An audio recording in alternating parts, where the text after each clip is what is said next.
Nama saya Syafira.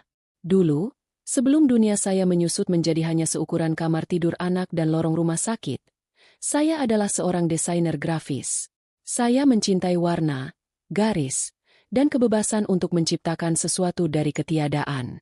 Sekarang, palet warna saya adalah suhu termometer. Garis yang saya perhatikan adalah grafik detak jantung, dan satu-satunya hal yang saya ciptakan setiap hari adalah harapan. Harapan bahwa hari ini akan lebih baik dari kemarin. Suami saya, Adrian, adalah seorang manajer proyek di sebuah perusahaan konstruksi besar. Pria yang dulu saya kenal sebagai sosok yang hangat dan penuh tawa kini telah menjelma menjadi bayangan. Ia pulang larut, pergi pagi buta, dan percakapan kami tak lebih dari sekadar basa-basi soal tagihan atau keluhan tentang betapa berat pekerjaannya.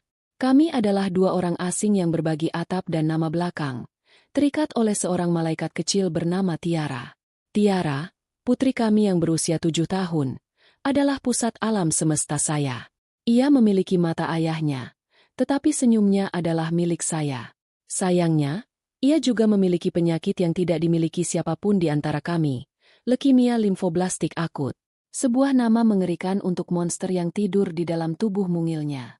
Setahun yang lalu, setelah berbulan-bulan kemoterapi yang merenggut rambut ikalnya dan tawa riangnya, dokter menyatakan Tiara dalam masa remisi. Itu adalah hari terbaik dalam hidup saya. Kami merayakannya. Hanya kami bertiga. Adrian bahkan tersenyum tulus hari itu. Sebuah pemandangan langka yang saya simpan erat dalam ingatan. Namun, remisi bukanlah kesembuhan. Itu adalah gencatan senjata, bukan kemenangan. Setiap pagi saya bangun dengan kecemasan yang sama, memeriksa apakah kulitnya pucat, apakah ada lebam baru, atau apakah napasnya terdengar berat. Rumah kami bukan lagi surga kecil yang damai, melainkan zona siaga yang tegang. Malam itu, ketegangan terasa lebih pekat dari biasanya. Hujan turun dengan deras di luar, seolah langit ikut merasakan kegelisahan saya. Tiara terbaring di tempat tidurnya. Napasnya terdengar pendek dan cepat. Dahinya berkeringat meskipun pendingin ruangan sudah saya atur di suhu terendah. Saya menempelkan punggung tangan saya ke lehernya. Panas. Termometer digital menunjukkan angka 39,2 derajat Celcius. Hati saya langsung mencelos. Ibu, dingin. Racaunya. Matanya setengah terpejam. Padahal tubuhnya seperti bara api. Iya, sayang. Ibu di sini. Bisik saya sambil menyelimutinya sebatas dada. Saya memberinya obat penurun panas yang sudah disiapkan dokter untuk keadaan darurat. Tetapi 1 jam kemudian, suhunya tidak bergeming. Kepanikan mulai menjalari pembuluh darah saya seperti racun. Saya meraih ponsel, mencari nama, Mas Adrian, di daftar kontak. Panggilan pertama, nada sambung berbunyi 4 kali sebelum dialihkan ke kotak suara. Saya mencoba lagi. Kali ini, panggilannya langsung ditolak. Layar ponsel menampilkan tulisan, panggilan ditolak, yang terasa seperti tamparan. Saya menatap tulisan itu, tidak percaya. Dia menolak panggilan dari istrinya di saat seperti ini? Jari-jari saya yang gemetar mengetik pesan singkat. Mas, Tiara demam tinggi sekali. Tidak turun-turun. Aku khawatir. Sen. 5 menit berlalu. Tidak ada balasan. 10 menit. Sunyi. Saya menatap Tiara yang mulai gelisah dalam tidurnya. Napasnya semakin berat. Ini bukan demam biasa. Insting seorang ibu tidak pernah salah. Saya mencoba menelepon Adrian untuk ketiga kalinya. Lagi-lagi, ditolak. Beberapa detik kemudian, sebuah pesan masuk. Bukan kalimat yang menenangkan. Bukan pertanyaan penuh kekhawatiran. Hanya 3 kata dingin yang menusuk. Masih meeting. Jangan ganggu. Jangan ganggu. 3 kata itu menghantam saya lebih keras dari apapun. Di sini saya berjuang antara hidup dan mati anak kami. Dan yang bisa ia katakan hanyalah, jangan ganggu. Air mata yang sedari tadi saya tahan akhirnya jatuh. Bukan air mata kesedihan, melainkan kemarahan. Kemarahan yang membara. Siapa yang sedang rapat hingga selarut ini? Rapat macam apa yang lebih penting daripada nyawa putrinya sendiri? Dulu, Adrian tidak seperti ini. Saya ingat ketika Tiara baru didiagnosis. Dialah yang menjadi batu karang saya. Dia memeluk saya ketika saya menangis. Meyakinkan saya bahwa semuanya akan baik-baik saja.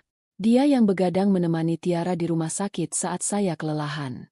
Tapi itu setahun yang lalu. Secara perlahan, dia menarik diri. Alasannya selalu sama. Kerja, stres, tekanan target. Dia bilang dia bekerja keras untuk membiayai pengobatan Tiara. Sebuah alasan yang membuat saya merasa bersalah jika mempertanyakannya. Jadi saya diam. Saya menelan semua kekecewaan, memaklumi semua ketidakhadirannya. Karena saya pikir dia berjuang dengan caranya sendiri. Malam ini, saya sadar, itu semua mungkin hanya kebohongan. Saya tidak punya waktu untuk meratapi pernikahan saya yang sekarat. Anak saya butuh pertolongan. Saya menghapus air mata dengan kasar. Saya harus kuat untuk Tiara. Saya memesan taksi online, membungkus Tiara dengan selimut tebal, dan menggendongnya keluar dari rumah kami yang terasa dingin dan kosong. Di tengah hujan lebat, saya berdiri di teras, menunggu mobil datang, sambil terus memandangi layar ponsel. Tidak ada panggilan, tidak ada pesan. Hanya keheningan dari pria yang seharusnya berdiri di sisi saya. Di dalam taksi yang melaju membelah malam, saya memeluk Tiara erat. Kepalanya bersandar lemah di bahu saya. Saya bisa merasakan panas tubuhnya menembus pakaian saya. Saya melihat keluar jendela, ke jalanan kota yang basah dan berkilauan oleh lampu jalan. Kami melewatinya sendirian. Saya dan putri saya melawan dunia sendirian. Ponsel saya bergetar. Dengan harapan yang bodoh, saya membukanya. Itu bukan dari Adrian. Itu adalah notifikasi email, sebuah tagihan kartu kredit. Karena penasaran, saya membukanya. Tagihan atas nama Adrian. Saya menggulir daftar transaksi. Sebagian besar adalah restoran mahal dan toko pakaian bermerek yang tidak pernah saya kunjungi. Lalu, mata saya terpaku pada satu transaksi yang berulang setiap bulan. Pembayaran sewa sebuah apartemen di pusat kota. Apartemen? Kami tinggal di rumah kami sendiri. Untuk apa dia menyewa apartemen? Pertanyaan itu menggantung di udara yang dingin, bercampur dengan suara wiper mobil dan napas berat Tiara. Saat itu, di dalam taksi yang melaju menuju rumah sakit, saya merasa bukan hanya demam Tiara yang mencapai puncaknya, tetapi juga batas kesabaran dan kepercayaan saya pada suami saya. Badai di luar tidak ada apa-apanya dibandingkan badai yang baru saja mulai terbentuk di dalam hati saya. Ruang gawat darurat adalah sebuah simfoni kekacauan yang teratur. Suara roda berangkar yang berdecit, pengumuman dari pengeras suara, tangisan lirih dari bilik sebelah, dan bau antiseptik yang menyengat di udara. Bagi orang lain, ini adalah tempat yang menakutkan. Bagi saya, ini adalah medan perang yang familiar. Saya mendaftarkan Tiara dengan tangan yang sudah tidak lagi gemetar, menjawab pertanyaan perawat dengan tenang, menjelaskan riwayat medisnya seolah saya sedang membaca daftar belanjaan. Saya telah melakukannya berkali-kali hingga semua terasa otomatis. Tiara langsung dibawa ke ruang tindakan. Mereka memasang infus di tangan mungilnya, mengambil sampel darah, dan memasang monitor jantung yang layarnya langsung menampilkan garis-garis hijau yang naik turun dengan cepat. Saya berdiri di sudut, merasa tidak berdaya. Saya hanya bisa memegang kakinya yang dingin, membisikkan kata-kata penenang yang mungkin bahkan tidak didengarnya. Setelah apa yang terasa seperti selamanya, seorang dokter muda berwajah lelah menghampiri saya. Ibu Syafira. Saya mengangguk. Kami sudah melihat hasil tes darah awal. Sel blastnya sangat tinggi. Sepertinya leukemianya kembali, Bu. Kali ini cukup agresif. Kami harus segera merawatnya di ruang isolasi. Kita perlu memulai kemoterapi secepatnya. Setiap kata yang diucapkannya adalah sebuah pukulan telak. Kembali. Agresif. Kata-kata itu berdengung di telinga saya. Saya pikir kami sudah melewati bagian terburuk. Saya pikir kami sudah menang. Ternyata kami hanya sedang beristirahat di antara ronde pertarungan. Lakukan apapun yang harus dilakukan, Dok. Kata saya, suara saya serak. Dokter itu mengangguk. Baik, Bu. Tolong selesaikan administrasinya di depan. Ya, untuk perawatan ini, dibutuhkan deposit yang cukup besar. Deposit, uang. Di tengah badai emosi ini, kenyataan duniawi itu menyeruak tanpa ampun. Saya berjalan ke meja administrasi dengan kaki serasa jeli. Petugas menyebutkan sejumlah angka yang membuat lutut saya lemas. Jumlahnya jauh lebih besar dari sisa uang di rekening gaji saya. Saya tahu, Sebagian besar tabungan kami ada di rekening bersama yang kendalinya ada di tangan Adrian. Saya mencoba meneleponnya lagi. Kali, 2 kali, 3 kali. Semuanya langsung masuk ke kotak suara. Ponselnya dimatikan. Dimatikan. Dia mematikan ponselnya saat anaknya sedang berjuang untuk hidup. Rasa marah yang tadi sempat mereda kini berkobar lagi. Lebih panas dari sebelumnya. Tanpa pikir panjang, saya membuka aplikasi mobile banking di ponsel. Saya masuk ke rekening pribadi saya. Satu-satunya rekening yang tidak bisa diakses oleh Adrian. Di dalamnya ada sisa warisan dari ayah saya. Uang yang saya simpan mati-matian untuk biaya kuliah Tiara kelak. Saya selalu membayangkan hari ketika saya bisa memberikannya kepada Tiara. Melihatnya tumbuh menjadi wanita cerdas dan mandiri. Tapi masa depan itu tidak akan pernah ada jika dia tidak selamat malam ini. Dengan tangan berat, saya mentransfer hampir seluruh isinya untuk membayar deposit rumah sakit. Saat notifikasi transaksi berhasil muncul, sebagian dari diri saya terasa ikut mati. Setelah semuanya beres, saya kembali ke sisi Tiara, yang sudah akan dipindahkan ke ruang perawatan intensif. Saya mengirim pesan panjang kepada Adrian, menjelaskan segalanya dengan detail. Kondisi Tiara, diagnosis dokter, kebutuhan biaya. Saya bahkan melampirkan foto tagihan deposit. Saya mengakhiri pesan itu dengan sebuah permohonan. Tolong angkat teleponnya. Mas, aku butuh kamu di sini. Berjam-jam saya duduk di kursi di samping tempat tidur Tiara, memandangi wajah pucatnya dan mendengarkan bunyi monoton dari mesin-mesin yang membantunya bertahan hidup. Saya tidak tidur. Saya tidak makan. Saya hanya menatap layar ponsel, menunggu balasan yang tak kunjung datang. Sekitar pukul 3 pagi, ponsel saya akhirnya bergetar. Sebuah pesan masuk dari Adrian. Jantung saya berdebar kencang saat membukanya, mengharapkan serangkaian pertanyaan panik atau janji bahwa dia sedang dalam perjalanan. Yang saya dapatkan hanyalah satu kalimat. Aku sedang sibuk, transfer saja nanti. Saya membaca kalimat itu berulang-ulang. Setiap kata terasa seperti pecahan kaca yang mengiris hati saya. Sibuk, transfer saja nanti. Seolah-olah putri kami yang sekarat hanyalah sebuah transaksi bisnis yang merepotkan. Seolah-olah kepanikan saya adalah gangguan. Tidak ada empati. Tidak ada kekhawatiran. Hanya ketidakpedulian yang dingin dan brutal. Saat itulah saya hancur. Pertahanan yang saya bangun runtuh. Saya terisak tanpa suara. Bahu saya berguncang hebat. Saya merasa begitu bodoh. Bodoh karena telah mempercayainya. Bodoh karena telah membuat alasan untuknya. Dan bodoh karena berpikir bahwa pernikahan kami masih bisa diselamatkan. Di tengah keputusasaan itu, saya melakukan satu-satunya hal yang bisa saya pikirkan. Saya menelepon Gita, sahabat saya sejak kuliah. Halo, Syaf? Kenapa jam segini? Suara Gita terdengar serak karena kantuk. Saya tidak bisa menjawab. Yang keluar dari mulut saya hanyalah isak tangis yang pilu. Syaf, kamu kenapa? Tiara baik-baik saja? Kepanikan langsung terdengar dalam suaranya. Tiara di rumah sakit, Git. Akhirnya saya berhasil berkata di antara isak tangis. Dia kambuh lagi. Astaga, aku ke sana sekarang. Kamu di rumah sakit mana? Setengah jam kemudian, Gita datang. Wajahnya masih pucat karena khawatir. Dia langsung memeluk saya erat. Dan saat itulah tangis saya pecah sepenuhnya. Saya menceritakan semuanya.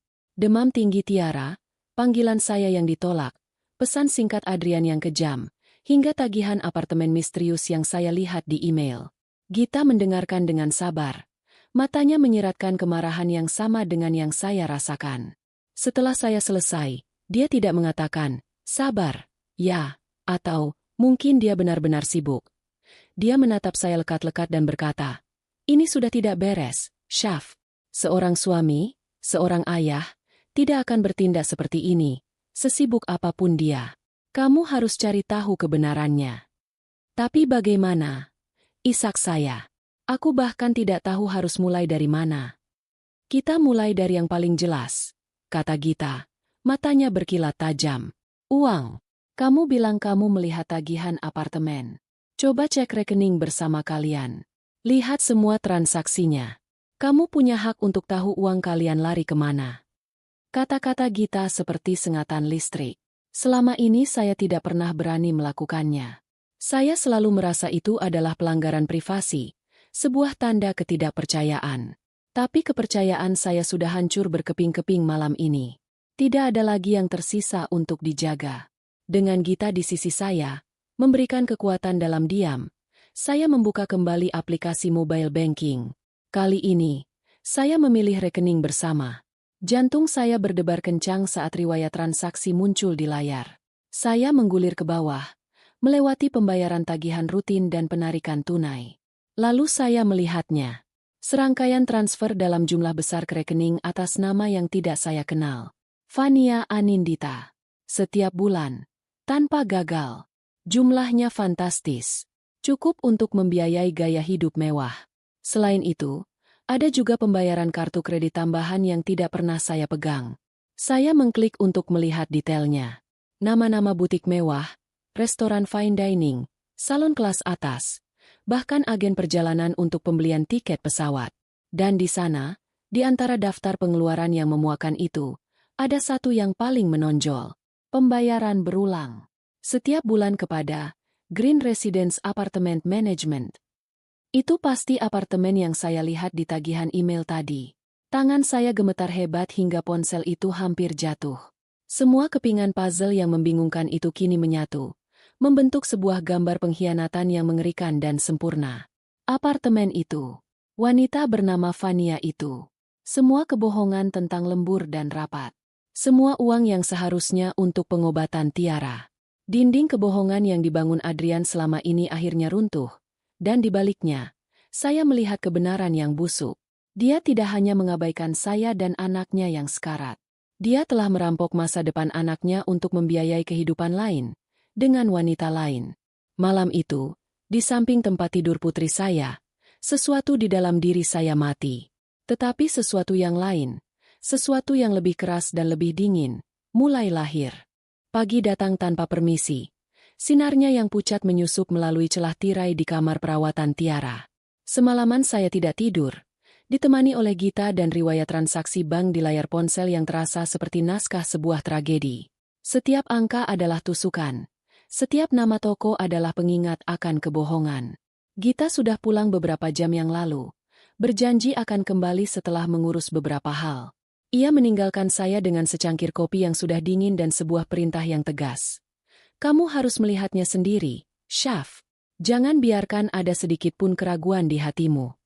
Saya menatap Tiara yang tertidur lelap. Efek dari obat penenang. Wajahnya damai. Seolah tidak ada monster yang sedang berperang di dalam tubuhnya. Melihatnya, sebuah kekuatan aneh merasuki saya. Ini bukan lagi tentang pernikahan saya yang hancur. Bukan tentang hati saya yang patah. Ini tentang dia. Tentang keadilan untuknya. Tentang setiap sen yang seharusnya menjadi miliknya. Yang dirampok untuk kesenangan orang lain. Keputusan itu terasa mantap, dingin, dan logis. Saya harus pergi ke apartemen itu. Saya memanggil seorang perawat, memintanya untuk mengawasi Tiara secara khusus selama saya pergi. Saya berjanji tidak akan lama. Saya berganti pakaian dengan baju bersih yang dibawakan Gita, sebuah kemeja sederhana dan celana panjang. Penampilan saya kontras dengan kekacauan di dalam jiwa saya. Saya terlihat seperti seorang ibu biasa yang hendak pergi ke pasar, bukan seorang istri yang akan menyaksikan kehancuran rumah tangganya secara langsung. Perjalanan dengan taksi menuju alamat yang tertera di tagihan terasa surreal. Jalanan ibu kota yang mulai ramai di pagi hari tampak seperti adegan film yang bergerak lambat. Saya melihat orang-orang di pinggir jalan, tertawa, berbicara di telepon, menjalani hidup mereka yang normal, dan saya merasa terasing. Dunia saya telah berhenti berputar sejak kemarin malam, terperangkap dalam sebuah momen pengkhianatan yang beku. Dalam benak saya, kenangan-kenangan manis bersama Adrian muncul silih berganti tanpa diundang. Hari pernikahan kami, saat dia berbisik di telinga saya bahwa saya adalah satu-satunya dunianya. Hari kelahiran Tiara, saat kami menangis haru bersama melihat malaikat kecil kami untuk pertama kalinya. Saat-saat ketika kami berjuang bersama di awal pernikahan, makan mie instan di akhir bulan sambil tertawa dan berjanji bahwa suatu hari nanti kami akan sukses. Ironis, sekarang dia sukses. Dan dia meninggalkan saya dan janji-janji itu jauh di belakang.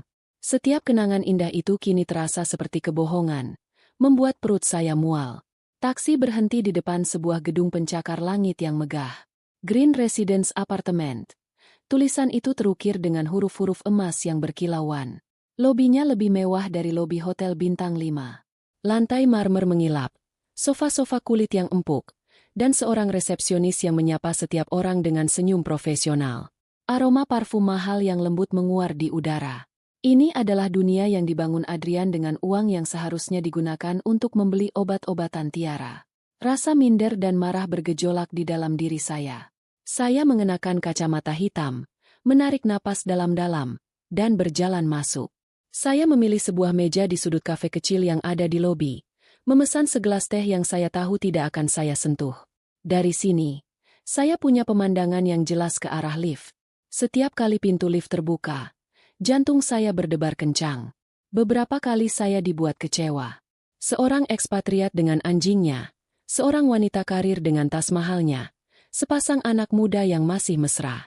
Waktu berjalan begitu lambat. Setiap menit terasa seperti 1 jam. Sebagian kecil dari diri saya yang naif masih berharap semua ini salah. Mungkin apartemen ini disewa untuk urusan bisnis. Mungkin wanita bernama Vania itu adalah rekan kerjanya. Mungkin ada penjelasan logis untuk semua ini. Lalu, pintu lift berdenting dan terbuka lagi. Dan harapan bodoh itu mati seketika. Adrian melangkah keluar. Tapi ini bukan Adrian yang saya kenal. Dia tidak mengenakan kemeja kusut dan wajah lelah karena bekerja. Dia mengenakan kaos polo bermerek yang pas di badan, celana chino yang mahal, dan sepatu kets putih bersih. Rambutnya tertata rapi. Dan dia terlihat bahagia. Benar-benar bahagia. Senyumnya lebar. Matanya berbinar.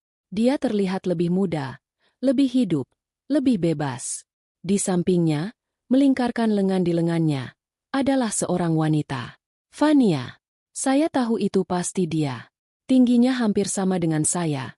Tapi di sanalah semua persamaan berakhir. Dia adalah gambaran kesempurnaan yang dipoles. Rambutnya panjang bergelombang, riasannya tanpa celah, dan gaun musim panas yang dikenakannya memeluk tubuhnya dengan sempurna. Dia tertawa. Suara tawanya renyah dan penuh percaya diri. Mereka tampak seperti pasangan dari sampul majalah. Serasi, sempurna, dan menjijikkan. Saya menahan napas. Tubuh saya kaku. Mereka berjalan melewati kafe tempat saya duduk. Begitu dekat hingga saya bisa mencium aroma parfumnya, campuran wangi bunga dan kemewahan. Mereka tidak melihat saya. Dunia mereka terlalu sempurna untuk menyadari keberadaan bayangan menyedihkan seperti saya di sudut ruangan. Tepat sebelum mereka mencapai pintu keluar utama, Adrian berhenti. Dia menarik Vania mendekat, menangkup wajahnya dengan kedua tangan, dan menciumnya. Bukan ciuman singkat. Itu adalah ciuman yang dalam, penuh gairah, dan mesra. Ciuman yang tidak pernah saya terima selama bertahun-tahun. Ciuman yang dia berikan di tempat umum tanpa rasa malu, seolah ingin menunjukkan pada dunia bahwa wanita ini adalah miliknya. Pemandangan itu menghancurkan sisa-sisa hati saya menjadi debu. Visualisasi dari pengkhianatan itu 1000 kali lebih menyakitkan daripada sekadar angka-angka di laporan bank. Ini nyata. Kehidupan gandanya, kebahagiaannya, cintanya untuk wanita lain. Semua nyata. Dan semua itu dibangun di atas penderitaan saya dan anak saya. Saya tidak tahu berapa lama saya duduk terpaku setelah mereka pergi. Yang saya tahu, ketika saya akhirnya bisa bergerak, tangan saya gemetar hebat. Saya meninggalkan beberapa lembar uang di atas meja dan berjalan keluar dari gedung itu dengan langkah tergesa-gesa. Udara pagi yang lembab terasa menyesakkan. Saya bersandar pada dinding, mencoba mengatur napas, menahan keinginan untuk muntah. Saya mengeluarkan ponsel, mencari kontak Gita. Git. Suara saya bergetar saat dia mengangkat telepon. Aku sudah melihatnya. Semuanya benar. Tidak ada keterkejutan dalam suara Gita. Hanya nada yang datar dan dingin. Bagus. Sekarang kamu tahu pasti. Jangan lakukan apa-apa. Kembali ke rumah sakit sekarang. Temani Tiara. Kita akan menyusun rencana. Kita akan kumpulkan semua bukti yang kita bisa. Kita akan buat dia membayar semuanya. Panggilan itu berakhir. Saya memasukkan ponsel kembali ke dalam tas. Air mata tidak lagi jatuh. Rasa sakit yang luar biasa itu telah bermetamorfosis menjadi sesuatu yang lain. Sesuatu yang tajam, dingin, dan fokus. Saat saya naik taksi kembali ke rumah sakit, saya tidak lagi melihat kenangan-kenangan manis di benak saya. Yang saya lihat hanyalah wajah Adrian yang tersenyum bahagia, dan ciumannya dengan wanita itu. Gambaran itu terpatri di otak saya, bukan lagi sebagai sumber sakit, tapi sebagai bahan bakar. Saya bukan lagi Syafira, istri yang tersakiti. Saya adalah seorang ibu yang putrinya telah dirampok. Dan saya akan mengambil kembali semua yang menjadi hak kami, sampai ke akar-akarnya. Perang baru saja dimulai. Kembali ke rumah sakit terasa seperti kembali ke satu-satunya realitas yang berarti. Bau antiseptik yang tadinya terasa menyesakan kini justru menenangkan. Sebuah pengingat akan perjuangan nyata yang sedang terjadi. Dunia luar dengan segala kemewahan palsu dan pengkhianatan terasa jauh. Di sini, di kamar steril ini, hanya ada saya dan Tiara. Kondisinya belum membaik, tapi juga tidak memburuk.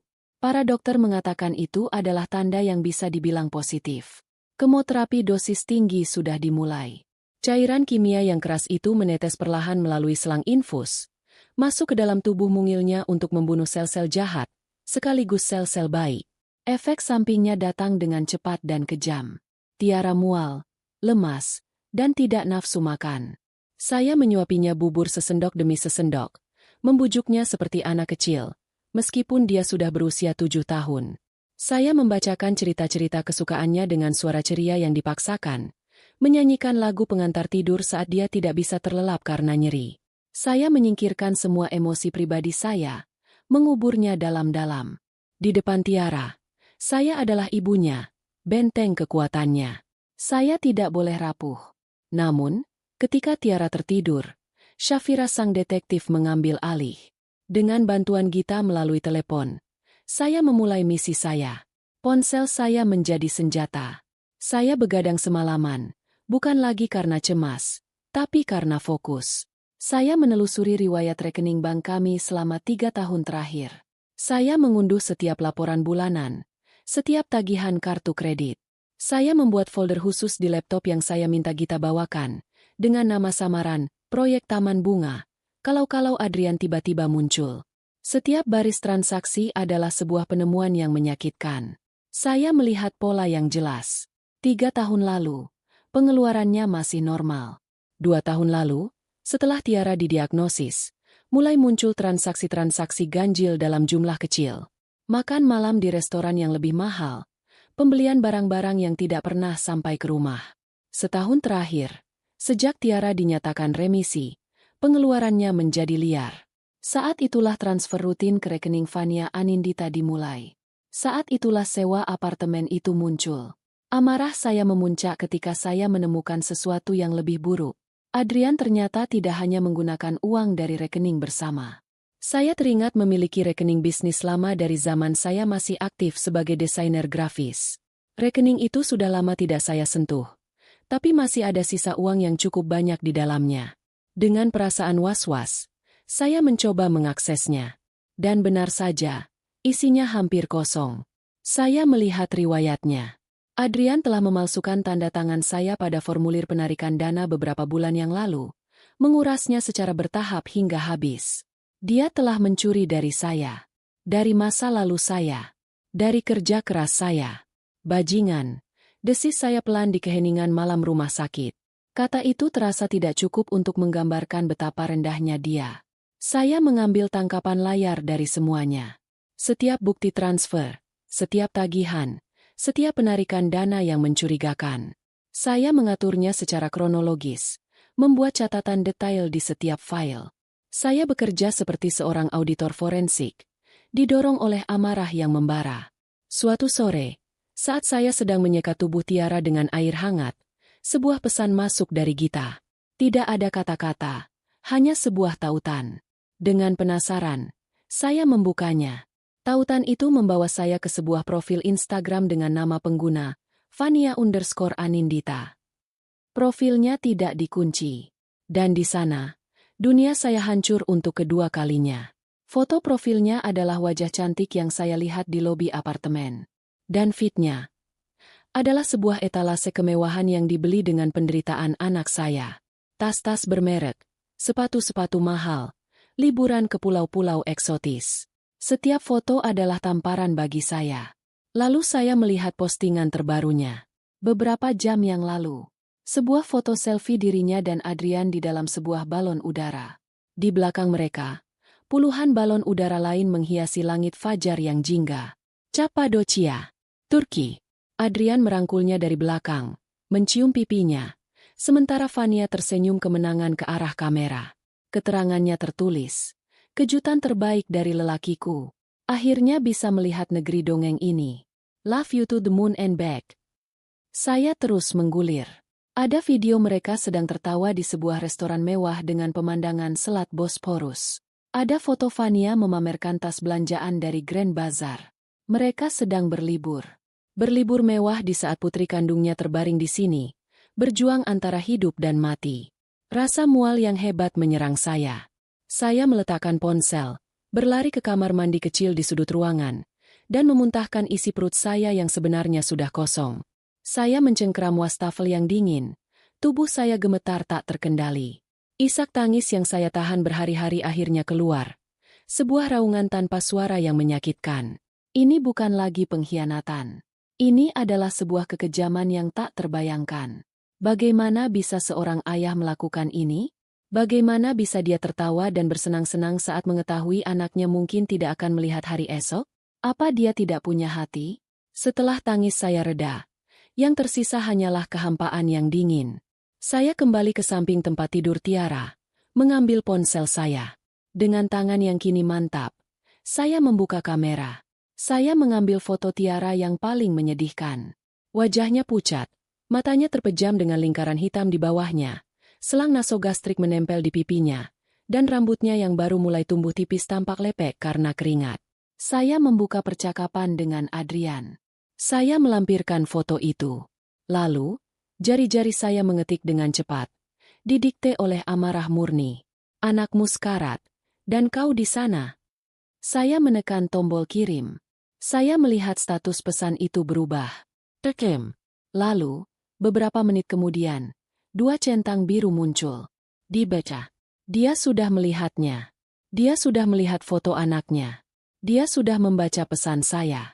Saya menunggu. 1 menit. 5 menit. 10 menit. 1 jam. Tidak ada balasan. Tidak ada panggilan. Tidak ada apa-apa. Hanya keheningan. Keheningan yang memekakan telinga dari seberang dunia. Keheningan itu adalah jawaban yang paling jelas dari semuanya. Dia tidak peduli. Dia benar-benar tidak peduli. Dengan gerakan lambat dan pasti, saya membuka profil kontaknya. Saya menatap fotonya. Foto pernikahan kami yang masih terpajang di sana. Sebuah artefak dari kehidupan lain. Saya menekannya, memilih opsi, hapus foto. Lalu, saya menghapus namanya dari daftar kontak saya, menggantinya dengan 1 kata, monster. Cinta, harapan, kenangan. Semuanya telah lenyap malam itu, terbakar habis oleh keheningannya yang kejam. Yang tersisa hanyalah abu. Dan dari abu itu, sebuah tekad yang sekeras baja mulai terbentuk. Dia akan membayar semua ini. Saya bersumpah atas nama nyawa putri saya. Dia akan membayar setiap air mata kami dengan penderitaannya. Beberapa hari berikutnya, waktu kehilangan maknanya. Siang dan malam melebur menjadi satu siklus tak berujung dari bunyi mesin, bau obat, dan suara langkah perawat di koridor. Saya hidup dalam gelembung kedap suara yang hanya berisi saya, Tiara, dan harapan yang menipis setiap detiknya. Kondisi Tiara menurun dengan cepat. Kemoterapi yang diharapkan menjadi senjata pamungkas ternyata tidak mampu membendung keganasan penyakitnya. Sel-sel kanker itu seperti pasukan pemberontak yang kebal, terus merajalela dan merebut setiap jengkal wilayah di tubuh mungilnya. Putri saya yang dulu lincah kini hanya bisa terbaring, matanya seringkali terpejam, dan napasnya terdengar berat seolah setiap tarikannya adalah sebuah perjuangan. Saya merawatnya seperti robot, menyeka tubuhnya, mengganti pakaiannya, membisikkan cerita di telinganya. Saya melakukannya dengan efisien, tanpa air mata. Emosi adalah kemewahan yang tidak saya miliki. Semua energi saya tercurah untuk satu tujuan, membuat sisa waktu Tiara senyaman mungkin. Gita menjadi penyambung lidah saya dengan dunia luar. Dia yang membawakan makanan yang tidak saya sentuh, pakaian bersih yang saya kenakan tanpa berpikir, dan berita-berita tentang dunia yang terasa begitu jauh. Di sela-sela waktu, saat Tiara tertidur, saya melanjutkan pekerjaan saya. Mengumpulkan bukti. Rasanya seperti sebuah pekerjaan sampingan yang aneh. Di satu sisi, saya adalah ibu yang berduka. Di sisi lain, saya adalah seorang jaksa penuntut yang sedang membangun kasusnya. Dua kepribadian itu hidup berdampingan di dalam diri saya, dipisahkan oleh dinding kesedihan yang tebal. Suatu sore, Dr. Damar, kepala tim onkologi yang merawat Tiara, meminta saya ke ruangannya. Dia adalah seorang pria parubaya yang tenang dengan mata yang memancarkan kelelahan dan empati. Saya sudah tahu apa yang akan dikatakannya. Saya bisa melihatnya dari cara dia menatap saya, dari helaan napasnya yang berat sebelum dia mulai berbicara. Ibu Syafira, mulainya dengan lembut. Kami sudah mencoba semua protokol yang ada. Kami sudah memberikan obat-obatan terbaik. Tapi respons tubuh Tiara tidak seperti yang kita harapkan. Kankernya sudah menyebar terlalu jauh dan terlalu cepat. Saya mendengarkan dalam diam. Tangan saya terkepal di pangkuan. Pada titik ini, lanjutnya, memilih kata-katanya dengan hati-hati. Intervensi medis lebih lanjut hanya akan menambah penderitaannya tanpa memberikan harapan kesembuhan. Yang bisa kita lakukan sekarang adalah memastikan dia tidak merasa sakit dan merasa nyaman. Membuatnya nyaman. Sebuah eufemisme medis untuk menunggui kematian. Saya mengangguk pelan. Air mata tidak datang. Saya sudah terlalu kering untuk menangis. Saya sarankan, tambah Dr. Damar, suaranya penuh welas asih. Ibu memanggil keluarga dekat, agar mereka punya kesempatan untuk mengucapkan selamat tinggal. Keluarga. Kata itu terasa asing. Keluarga saya hanyalah Tiara. Orang tua saya sudah lama tiada. Kerabat lain tinggal jauh di luar kota. Satu-satunya orang yang seharusnya menjadi keluarga terdekatnya adalah ayahnya. Pria yang sedang menikmati matahari di belahan dunia lain. Kembali di kamar perawatan, saya menatap wajah Tiara. Dia tampak begitu kecil di atas ranjang rumah sakit yang besar.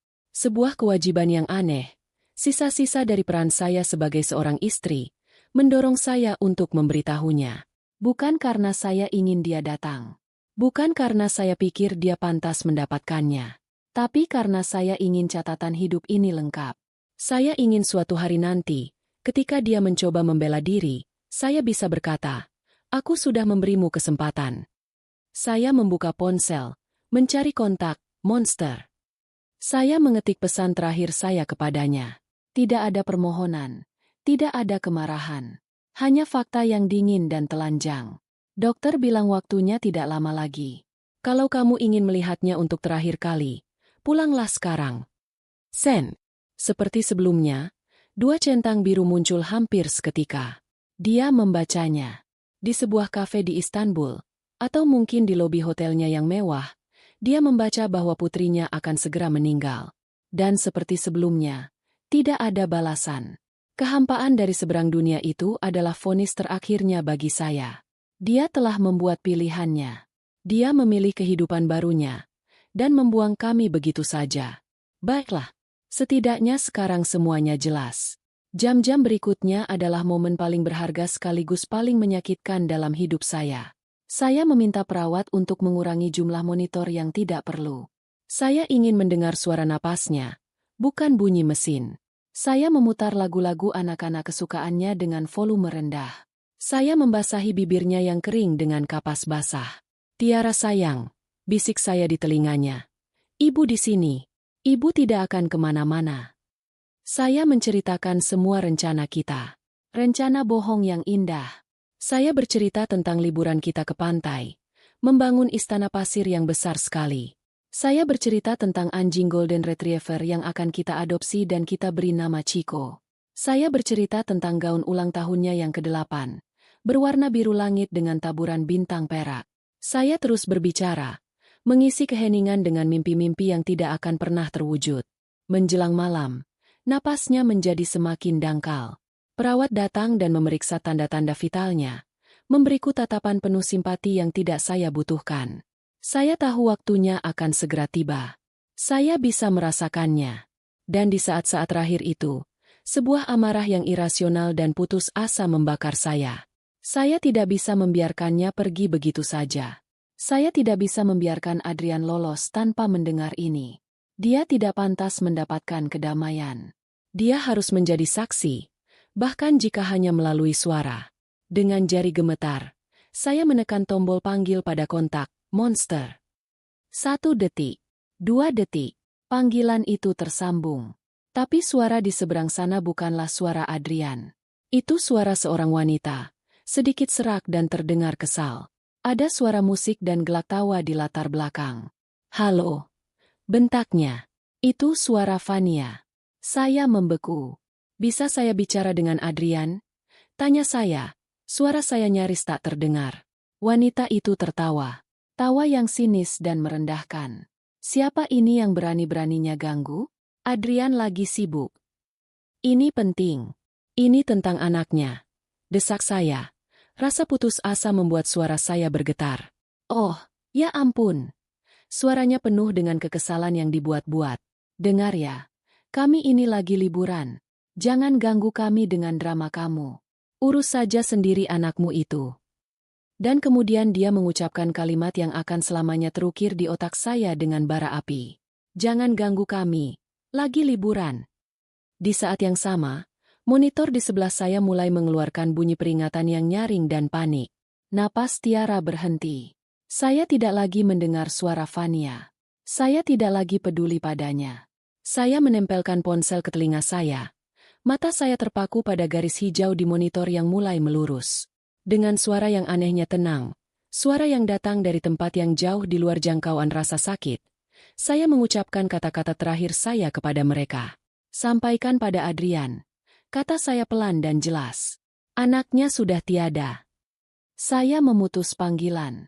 Dan tepat pada saat itu, bunyi peringatan yang panik berubah menjadi satu nada panjang yang memekakan telinga. Beep! Garis hijau itu kini lurus sempurna. Tiara telah pergi. Dunia saya berhenti. Ponsel terlepas dari genggaman saya yang lemas. Jatuh ke lantai tanpa suara. Yang ada hanyalah bunyi monoton dari mesin kematian itu dan keheningan di dalam hati saya yang kini telah menjadi sebuah lubang hitam yang luas. Setelah bunyi panjang itu, keheningan yang datang terasa lebih mengerikan. Para perawat dan dokter damar masuk ruangan dengan sigap, melakukan prosedur yang sudah menjadi rutinitas bagi mereka. Mereka mematikan mesin, mencatat waktu kematian, dan mengucapkan kata-kata bela sungkawa yang terdengar seperti gumaman dari dunia lain. Saya hanya duduk di sana, mematung. Saya menatap wajah Tiara yang kini terlihat sangat damai, seolah semua rasa sakit telah terangkat dari tubuhnya. Tidak ada air mata, tidak ada teriakan, hanya kekosongan. Rasanya seolah jiwa saya telah tercerabut dari tubuh, melayang di sudut langit-langit, mengamati seorang wanita berwajah pucat yang tampak seperti saya, duduk di samping jasad putrinya. Gita datang tak lama kemudian. Saya tidak tahu siapa yang meneleponnya. Mungkin pihak rumah sakit. Dia tidak mengatakan apa-apa. Dia hanya duduk di sebelah saya, merangkul bahu saya, dan membiarkan saya tenggelam dalam kehampaan itu. Dialah yang berbicara dengan perawat. Dialah yang mengurus semua dokumen yang diperlukan. Dialah yang mengatur pemindahan jenazah Tiara. Dia adalah jangkar saya di tengah badai yang telah menelan segalanya. Pemakaman berlangsung keesokan harinya. Sebuah upacara yang singkat, sederhana, dan pedih. Hanya ada segelintir orang. Gita dan suaminya, beberapa kerabat jauh saya yang berhasil datang, dan beberapa ibu dari teman sekolah Tiara yang datang dengan mata sembab. Liang lahat yang kecil itu tampak begitu kejam di bawah langit yang mendung. Selama prosesi, saya berdiri tegak. Saya tidak menangis saat tubuh mungil yang dibalut kain kafan itu diturunkan ke dalam tanah. Saya tidak menangis saat gundukan tanah merah itu perlahan menutup rumah abadinya. Saya memperhatikan setiap detail dengan ketajaman yang aneh. Warna bunga-bunga yang ditaburkan, ekspresi wajah para pelayat, suara skop yang beradu dengan kerikil. Adrian tidak ada di sana. Tentu saja. Tidak ada telepon, tidak ada pesan, tidak ada karangan bunga. Seolah-olah dia dan Tiara tidak pernah saling mengenal. Ketidakhadirannya adalah sebuah lubang hitam di tengah kerumunan kecil itu. Sebuah penghinaan terakhir bagi kenangan putrinya. Dan di saat itu, Saya tahu, apapun yang tersisa dari belas kasihan saya untuknya telah ikut terkubur bersama jasad Tiara. Setelah semua orang pulang, saya kembali ke rumah. Rumah yang kini terasa seperti museum yang berdebu. Mainan Tiara masih berserakan di ruang keluarga. Gambar-gambar buatannya masih menempel di pintu kulkas. Piyama bergambar unicorn kesukaannya masih terlipat rapi di atas tempat tidurnya. Setiap sudut rumah ini meneriakkan namanya, dan keheningan yang ditinggalkannya terasa memekakan telinga. Malam itu, untuk pertama kalinya sejak Tiara meninggal, saya tidak lagi merasa kosong. Kehampaan itu mulai terisi. Bukan dengan kesedihan yang luruh, melainkan dengan amarah. Amarah yang murni, dingin, dan berkilauan seperti es. Amarah itu adalah satu-satunya hal yang membuat saya merasa hidup. Kesedihan membuatmu lemah. Amarah, sebaliknya, memberiku kekuatan, memberiku tujuan. Saya mengambil ponsel, menelepon Gita. Aku siap, kata saya saat dia menjawab. Tidak perlu penjelasan lebih lanjut. Aku sudah menunggumu bilang begitu, jawab Gita. Suaranya terdengar mantap. Aku sudah punya nama. Pengacara terbaik untuk kasus seperti ini. Namanya Pak Fauzan. Dia ganas, teliti, dan tidak suka kalah. Keesokan harinya, saya bertemu dengan Pak Fauzan di kantornya. Ruangannya rapi, modern, dan terasa dingin, sama seperti pemiliknya.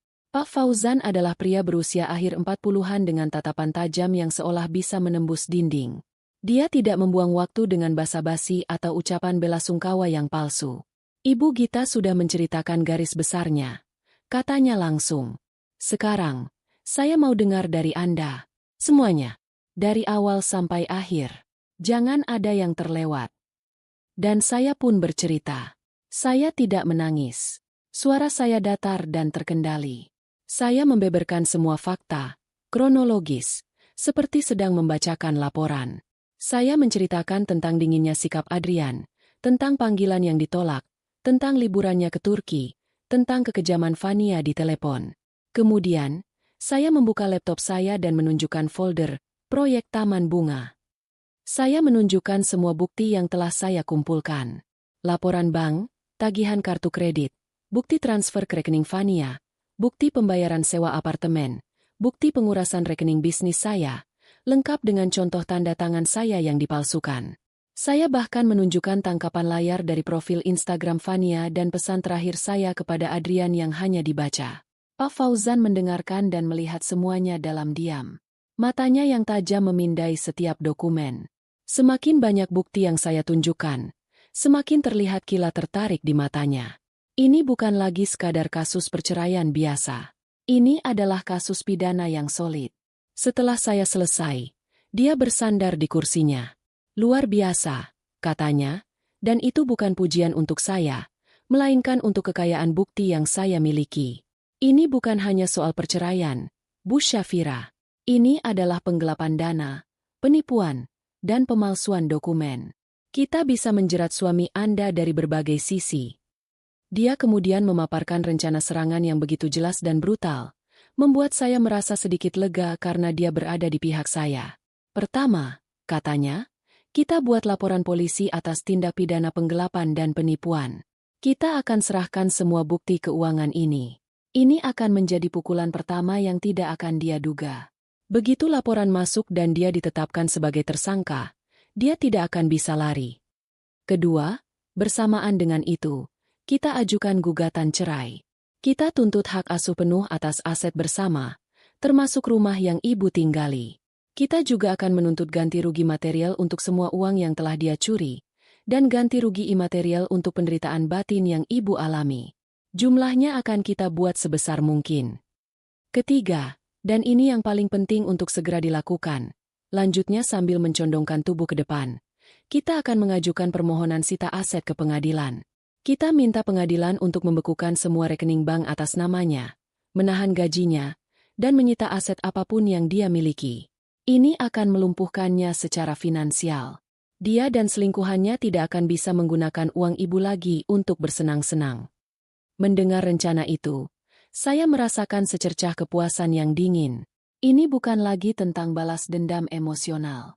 Ini adalah tentang keadilan yang terstruktur. Ini adalah tentang mengambil kembali apa yang menjadi hak anak saya. Saya setuju, kata saya tanpa ragu. Lakukan semuanya. Pak Fauzan tersenyum tipis. Senyum seekor hiu yang mencium bau darah. Dia menyodorkan beberapa lembar dokumen ke arah saya. Surat kuasa. Saya mengambil pulpen yang tergeletak di meja. Ujungnya terasa dingin di jari saya. Dengan gerakan yang mantap dan tanpa keraguan sedikitpun, saya membubuhkan tanda tangan saya di atas materai.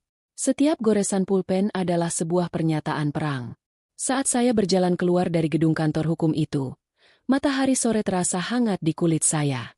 Untuk pertama kalinya dalam waktu yang sangat lama, saya merasa memiliki kendali. Saya bukan lagi korban yang pasrah. Saya adalah kekuatan yang akan datang. Bidadari yang terluka itu telah mati, terkubur bersama putrinya. Yang bangkit dari kuburnya adalah seorang malaikat pembalas dendam. Saya memeriksa ponsel. Masih tidak ada pesan. Tidak ada panggilan dari Turki. Sempurna. Biarkan dia menikmati sisa liburannya dalam kebodohan. Dia tidak tahu bahwa saat dia kembali, yang akan menyambutnya bukanlah istri yang berduka, melainkan badai yang siap menghancurkan seluruh dunianya. Seminggu setelah pertemuan dengan Pak Fauzan, saya hidup dalam penantian yang aneh. Mesin hukum telah mulai berputar, tetapi di permukaan, semuanya tampak tenang. Laporan polisi sudah resmi dibuat, gugatan cerai telah didaftarkan di pengadilan agama, dan permohonan pembekuan aset sedang diproses.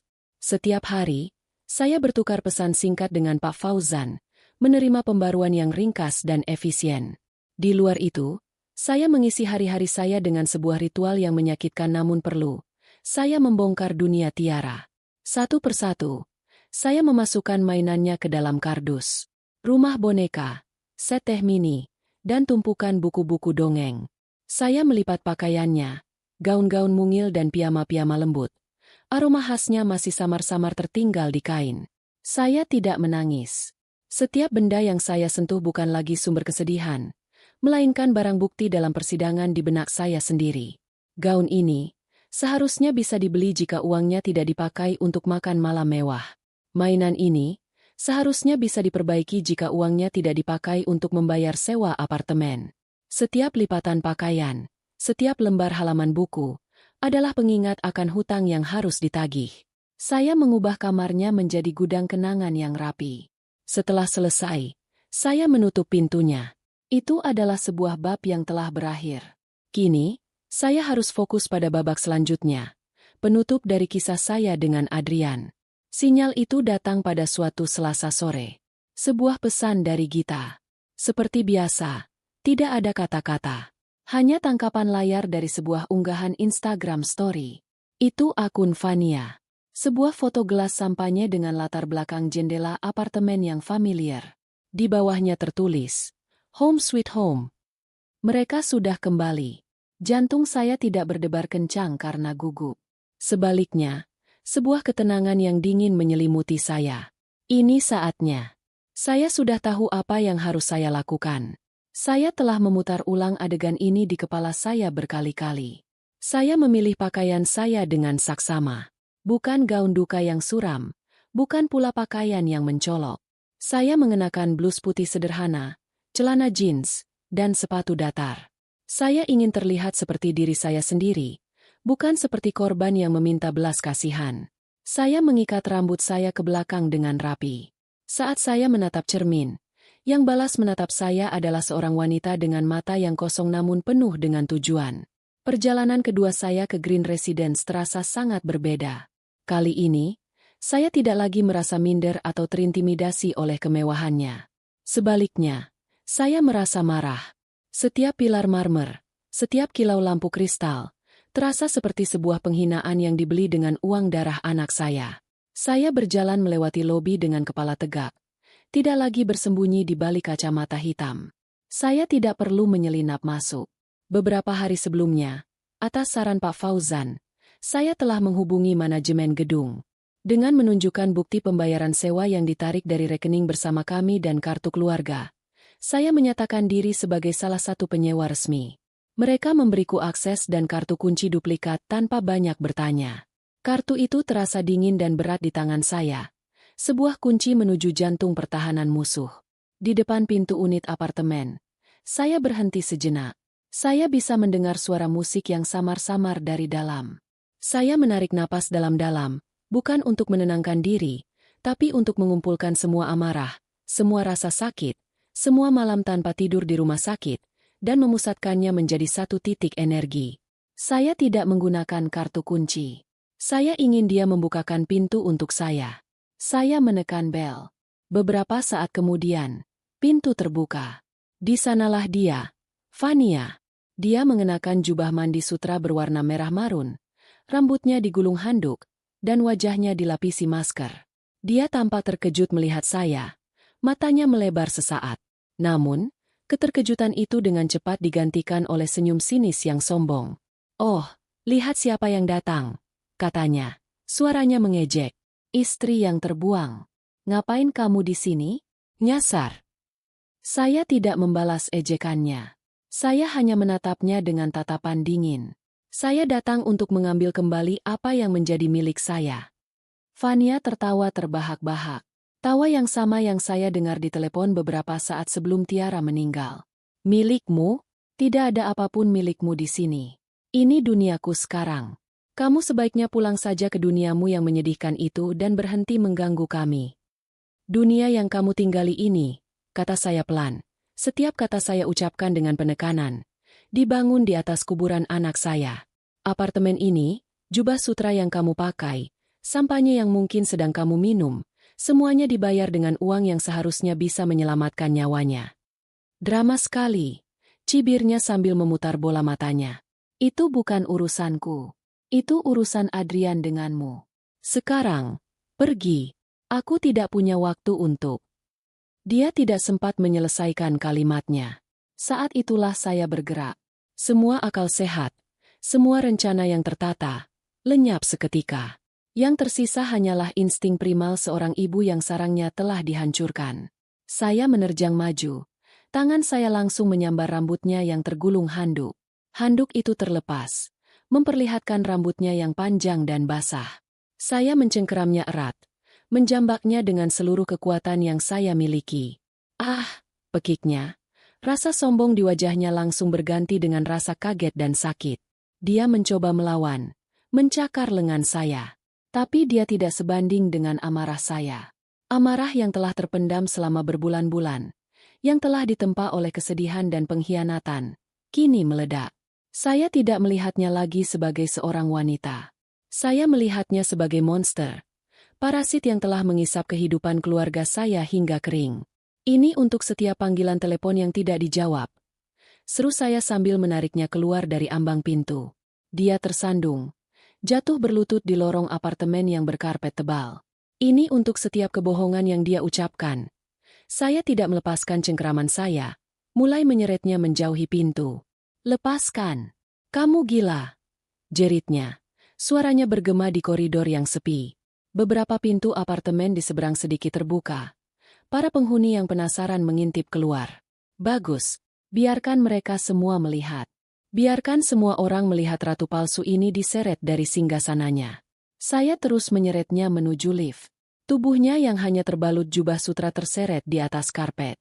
Jubahnya sedikit tersingkap, memperlihatkan pakaian dalamnya. Dia berusaha memegangi kusen pintu, tapi tenaganya tidak ada apa-apanya. "Dan ini," bisik saya dengan suara serak penuh kebencian tepat di telinganya. "Untuk kata-katamu di telepon malam itu.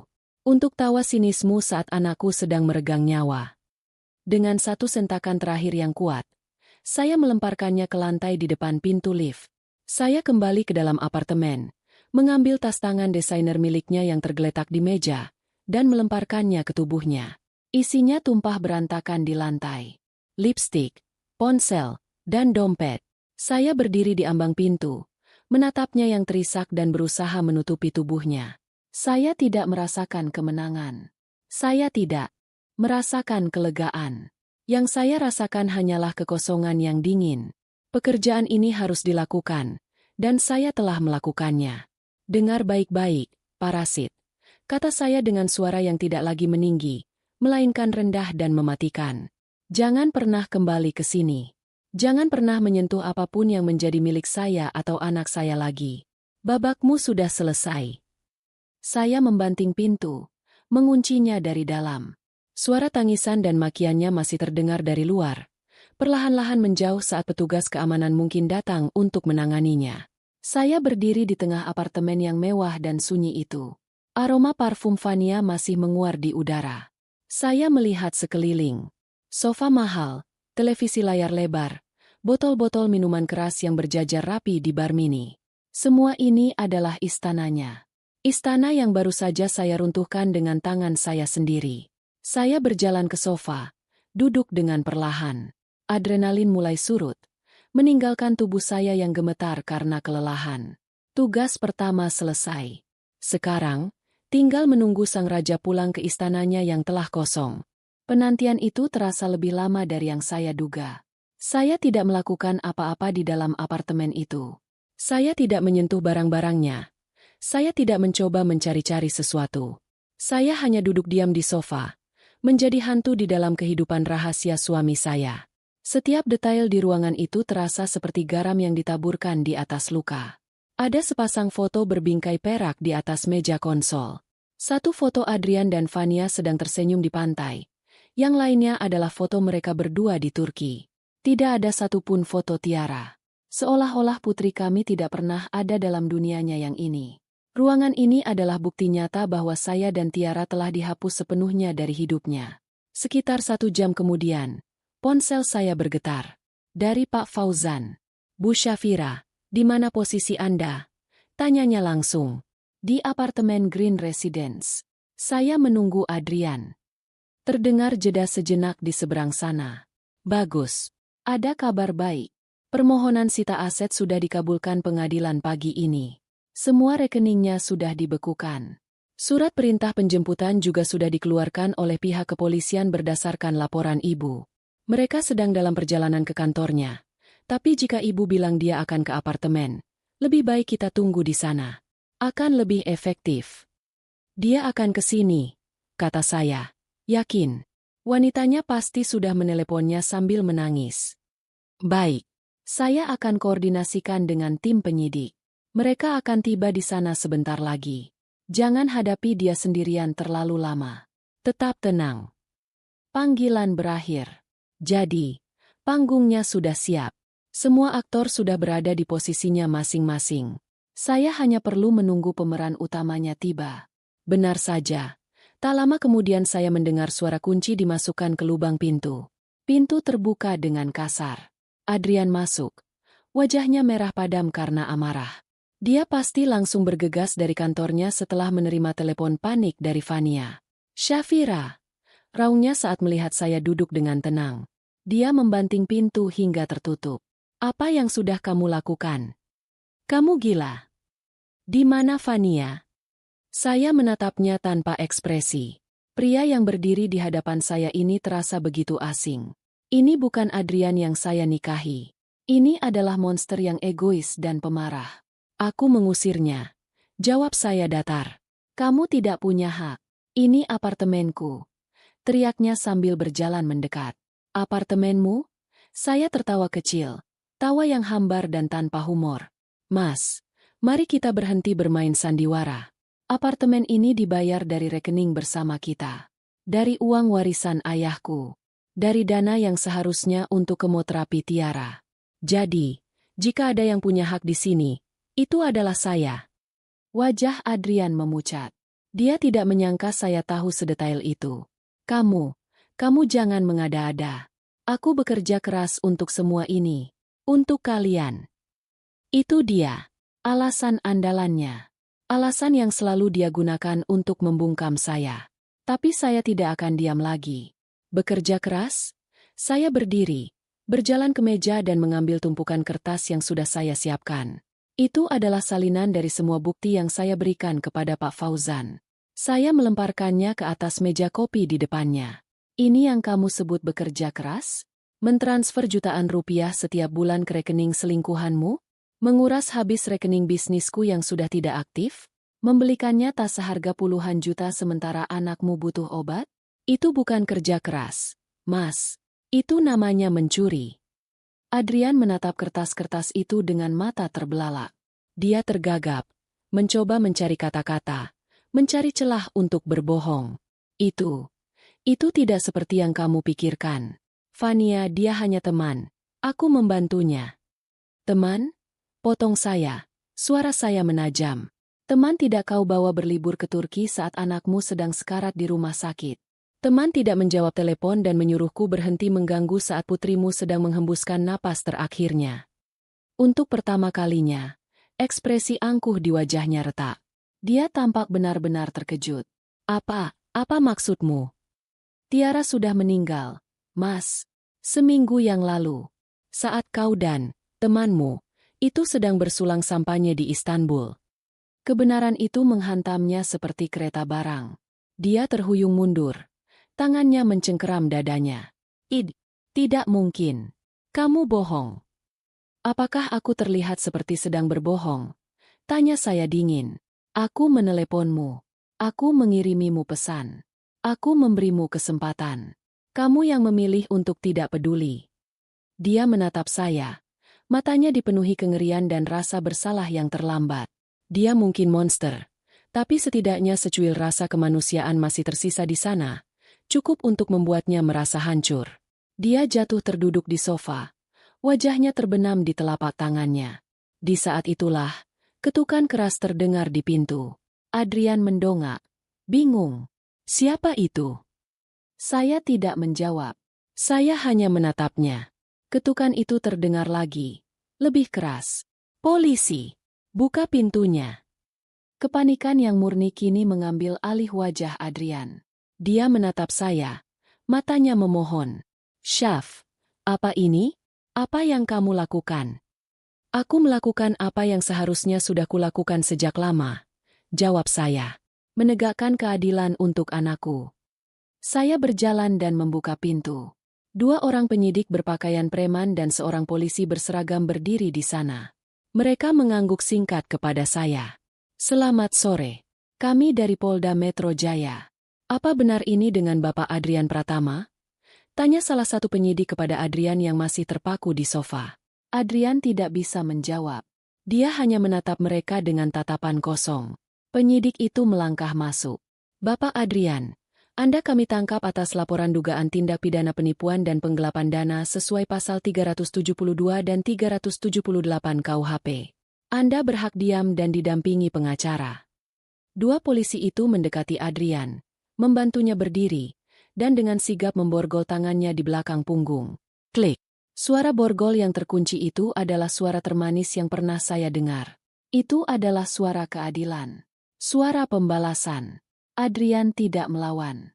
Semua semangatnya telah hilang. Dia tampak seperti boneka kain yang pasrah. Saat mereka menggiringnya keluar, matanya bertemu dengan mata saya. Ada campuran antara benci, takut, dan permohonan di sana. Tapi saya tidak merasakan apa-apa. Tidak ada belas kasihan, tidak ada kepuasan. Hanya kehampaan yang dingin. Tepat sebelum mereka membawanya melewati ambang pintu, saya melangkah maju. Saya mengulurkan sebuah amplop coklat tebal ke arahnya. Apa ini? Tanyanya. Suaranya bergetar. Polisi yang memegangnya mengambil amplop itu untuknya. Gugatan cerai kita. Jawab saya. Suara saya sedatar padang gurun. Anggap saja ini hadiah selamat datang kembali ke rumah. Mas? Mereka membawanya pergi. Saya melihat punggungnya yang terkulai menghilang di ujung koridor. Saya menutup pintu apartemen itu untuk terakhir kalinya. Meninggalkannya kosong, sama seperti kehidupan yang telah dia hancurkan. Badai telah mendarat dengan sempurna, dan kini, saya berdiri sendirian di pusatnya, siap untuk membangun kembali dunia saya di atas puing-puingnya. Adrenalin adalah bahan bakar yang luar biasa. Ia bisa membuatmu terus berlari jauh setelah kakimu lelah, bisa membuatmu tetap terjaga berhari-hari tanpa tidur. Tapi adrenalin selalu habis. Dan ketika ia habis, yang tersisa adalah kelelahan yang sampai ke tulang dan kekosongan yang memekakan. Beberapa hari setelah penangkapan Adrian, saya merasakan kekosongan itu dengan begitu hebat. Misi saya telah selesai. Keadilan sedang dalam prosesnya. Musuh saya telah dilumpuhkan. Lalu apa? Saya akan bangun di pagi hari di rumah yang sunyi, Dan untuk pertama kalinya dalam waktu yang sangat lama, saya tidak punya tujuan. Tidak ada jadwal minum obat untuk Tiara. Tidak ada janji temu dokter. Tidak ada strategi hukum yang harus dipikirkan. Hanya ada jam-jam kosong yang membentang di hadapan saya seperti gurun pasir. Pak Fauzan menangani proses hukum dengan efisiensi yang mengagumkan. Adrian ditahan di sel. Permohonan penangguhan penahanannya ditolak mentah-mentah oleh hakim. Bukti-bukti yang saya kumpulkan terlalu kuat. Dan risiko dia melarikan diri atau menghilangkan barang bukti dianggap terlalu tinggi.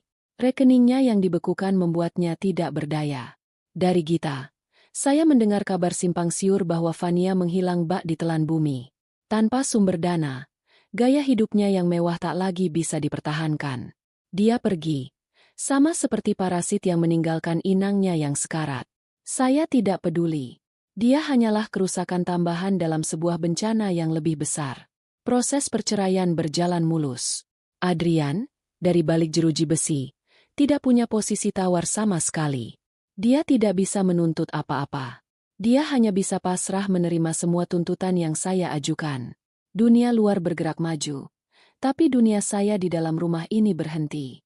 Saya mencoba kembali membuka laptop dan mengerjakan beberapa proyek desain. Mencoba menyalakan kembali api kreativitas yang pernah begitu membara. Tapi yang saya lihat di layar kosong hanyalah kanvas putih yang hampa. Warna-warna tampak pucat. Garis-garis terasa tidak bermakna. Bagaimana saya bisa menciptakan keindahan ketika dunia saya sendiri begitu penuh dengan keburukan? Gita datang hampir setiap hari, membawakan saya makanan, memaksa saya untuk mandi dan keluar dari kamar. Dia tidak pernah menyuruh saya untuk melupakan atau move on. Dia hanya duduk di samping saya dalam diam. Kehadirannya menjadi sauh yang membuat saya tidak sepenuhnya hanyut. Kamu harus keluar dari rumah ini sesekali, Chef, katanya pada suatu sore. Udara di dalam sini terasa berat. Aku mau kemana? Jawab saya lesu. Kemana saja? Mungkin kembali ke rumah sakit? Bukan untuk mengenang kesedihan, tapi untuk berterima kasih pada perawat-perawat yang sudah begitu baik merawat Tiara. Untuk menutup bab itu dengan benar. Usul itu terdengar masuk akal. Ada semacam urusan yang belum selesai di sana. Jadi, keesokan harinya, saya memberanikan diri kembali ke tempat di mana saya kehilangan segalanya. Saya membawa bingkisan buah dan kue untuk para perawat di bangsal onkologi anak. Mereka menyambut saya dengan pelukan hangat dan mata yang berkaca-kaca. Kami berbicara sebentar, mengenang senyum Tiara dan semangatnya yang luar biasa. Rasanya menyakitkan, tapi juga melegakan. Saat saya hendak pulang, di lobi rumah sakit yang ramai, saya tanpa sengaja berpapasan dengan Dokter Damar. Dia tampak terkejut melihat saya. Ibu Syafira, sapanya dengan sopan. Apa kabar? Baik, Dok, jawab saya. Sebuah kebohongan otomatis. Dia menatap saya lekat. Matanya yang bijaksana seolah bisa melihat kerapuhan di balik topeng ketenangan saya. Anda terlihat lebih baik, katanya, dan saya tahu dia tidak sedang berbasa-basi. Tapi mata Anda masih terlihat lelah. Kami akhirnya duduk di kafe kecil di dekat rumah sakit. Saya tidak tahu mengapa saya setuju saat dia mengajak. Mungkin karena dia adalah salah satu dari sedikit orang yang mengerti kedalaman kehilangan saya tanpa perlu saya jelaskan. Percakapan kami mengalir dengan mudah. Kami tidak berbicara tentang Adrian atau kasus hukum. Kami berbicara tentang Tiara. Saya menceritakan kelucuan-kelucuan Tiara yang tidak sempat dia saksikan. Tentang bagaimana Tiara pernah mencoba memakaikan lipstik pada kucing tetangga. Tentang cita-citanya menjadi astronot agar bisa memetik bintang untuk saya. Dokter Damar mendengarkan dengan saksama. Dia pun berbagi kenangannya tentang Tiara dari sudut pandang seorang dokter. Bagaimana Tiara selalu mencoba tersenyum bahkan setelah menjalani prosedur yang menyakitkan. Bagaimana dia pernah menggambar potret Dokter Damar dengan krayon dan memberikannya sebagai hadiah. Saya masih menyimpannya di laci meja saya, katanya sambil tersenyum tipis. Untuk pertama kalinya, membicarakan Tiara tidak hanya meninggalkan rasa sakit, tapi juga kehangatan. Dokter Damar telah melihat sisi perjuangan Tiara yang bahkan saya pun tidak lihat. Bersamanya, saya tidak merasa seperti seorang ibu yang gagal, melainkan seorang ibu dari pejuang yang hebat. Pertemuan itu menjadi yang pertama dari banyak pertemuan lainnya. Terkadang kami hanya minum kopi, Di lain waktu kami makan siang di warung sederhana dekat rumah sakit. Dia tidak pernah mencoba menghibur saya atau memberi nasihat. Dia hanya menjadi pendengar yang baik. Dia adalah kebalikan dari Adrian. Jika Adrian adalah badai yang menghancurkan, Damar adalah pohon rindang yang menawarkan keteduhan. Dia tenang, sabar, dan kehadirannya tidak menuntut apa-apa. Perlahan, saya mulai berbicara tentang hal-hal lain. Tentang kecintaan saya pada seni. Saya bercerita bahwa saya dulu sering melukis. Kenapa berhenti? Tanyanya. Setelah Tiara sakit, semua energi saya habis untuknya. Setelah dia pergi, rasanya tidak ada lagi warna yang tersisa di dunia ini untuk dilukis. Jawab saya jujur. Dia tidak mengatakan, kamu harus mulai melukis lagi. Dia hanya berkata, saya yakin warna-warna itu tidak pergi. Mereka hanya sedang bersembunyi, menunggu untuk ditemukan kembali. Suatu akhir pekan, dia mengajak saya berjalan-jalan di sebuah taman kota yang rimbun. Kami berjalan berdampingan dalam keheningan yang nyaman. Saya melihat keluarga-keluarga kecil yang sedang piknik, anak-anak yang berlarian mengejar layang-layang.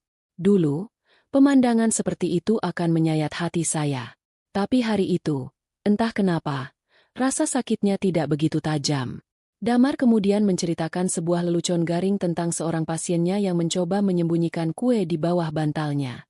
Ceritanya sendiri tidak terlalu lucu, tapi cara dia menceritakannya dengan wajah serius membuat saya tersenyum. Lalu, tanpa saya sadari, sebuah tawa kecil lolos dari bibir saya. Suara tawa itu mengejutkan saya. Rasanya asing, seperti mendengar suara orang lain. Sudah berapa lama saya tidak tertawa? Berbulan-bulan? Bertahun-tahun? Rasanya seperti itu. Tawa itu kecil, singkat, dan tidak sempurna. Tapi itu nyata. Damar berhenti berjalan dan menatap saya. Dia tidak ikut tertawa. Dia hanya tersenyum. Senyum yang tulus dan hangat. Suara itu, katanya lembut. Indah sekali. Saya harap saya bisa mendengarnya lebih sering. Kata-katanya tidak merayu, tidak menggoda. Kata-katanya sederhana dan tulus. Dan entah kenapa, itu menyentuh sesuatu di dalam diri saya yang sudah lama saya kira mati. Di tengah taman itu, di bawah sinar matahari sore yang hangat, saya merasakan secercah harapan pertama. Seperti tunas kecil yang menembus tanah yang keras setelah musim dingin yang panjang. Puing-puing kehidupan saya masih berserakan di mana-mana. Tapi untuk pertama kalinya, saya merasa mungkin, hanya mungkin, saya bisa mulai membangun sesuatu yang baru di atasnya. Waktu adalah penyembuh yang aneh. Ia tidak menghapus luka, tidak juga membuatmu lupa. Ia hanya memberimu jarak. 18 bulan setelah hari di mana dunia saya hancur, jarak itu terasa cukup untuk saya bisa menoleh ke belakang tanpa hancur berkeping-keping. Proses hukum terhadap Adrian telah berakhir setahun yang lalu. Dia dinyatakan bersalah atas semua tuduhan. Penggelapan dana, penipuan, pemalsuan dokumen. Hakim menjatuhkan vonis 7 tahun penjara. Sebuah angka yang terasa tidak sepadan dengan nyawa yang hilang, tapi cukup untuk memberikan rasa keadilan yang tuntas. Perceraian kami juga sudah lama selesai. Pengadilan mengabulkan semua tuntutan saya. Rumah ini, beserta seluruh isinya, resmi menjadi milik saya. Adrian tidak mendapatkan apa-apa selain hukuman dan penyesalan. Dia adalah bab yang telah ditutup rapat-rapat. Kehidupan saya kini memiliki ritme yang baru. Saya kembali menekuni dunia desain grafis, bekerja sebagai pekerja lepas dari rumah. Pekerjaan itu memberi saya struktur, tujuan, dan yang terpenting, kepuasan karena bisa berdiri di atas kaki saya sendiri. Rumah yang dulu terasa seperti mausoleum kini telah berubah.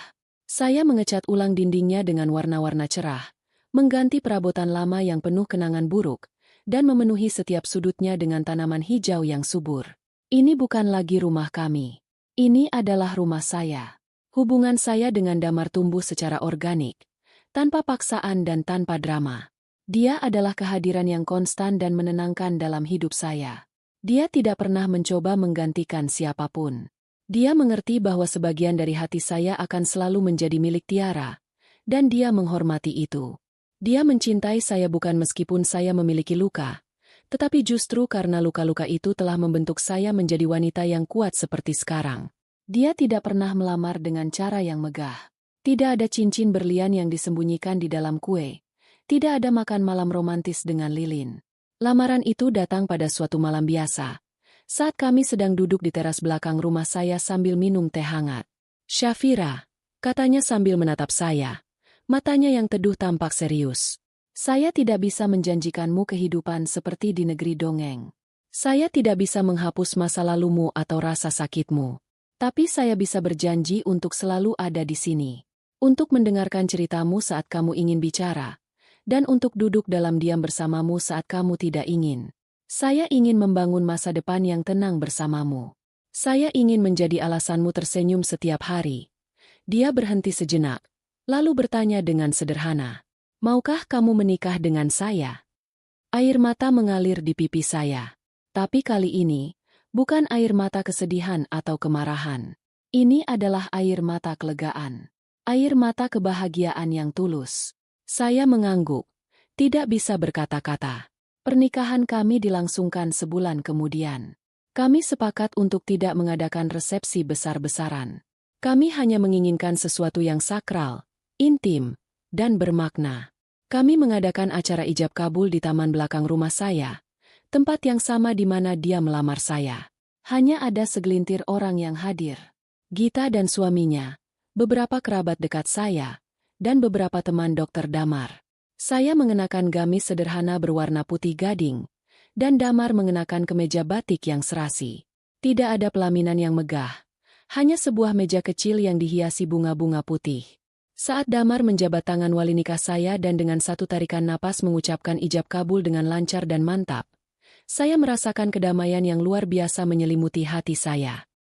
Kata itu menggema di taman kecil kami, disaksikan oleh orang-orang terdekat dan desau angin di antara dedaunan. Kami resmi menjadi suami istri. Setelah acara selesai, saat para tamu sedang menikmati hidangan sederhana, Damar mengajak saya duduk di ayunan kayu di sudut taman. "Bagaimana perasaanmu, Bu Syafira?" tanyanya sambil tersenyum, menggunakan panggilan formal kami yang kini menjadi lelucon manis di antara kami. "Damai," jawab saya sambil menyandarkan kepala di bahunya. "Aku merasa damai." Saya menatap langit senja yang mulai berwarna oranye. Saya teringat pada Tiara. Rasa sakit karena kehilangannya tidak akan pernah benar-benar hilang. Dia adalah bagian dari diri saya. Tapi sekarang, ketika saya memikirkannya, yang saya rasakan bukan lagi amarah atau penyesalan. Yang saya rasakan adalah cinta yang murni. Saya tahu, dimanapun dia berada, dia akan bahagia melihat ibunya bahagia. Dia akan tersenyum melihat ibunya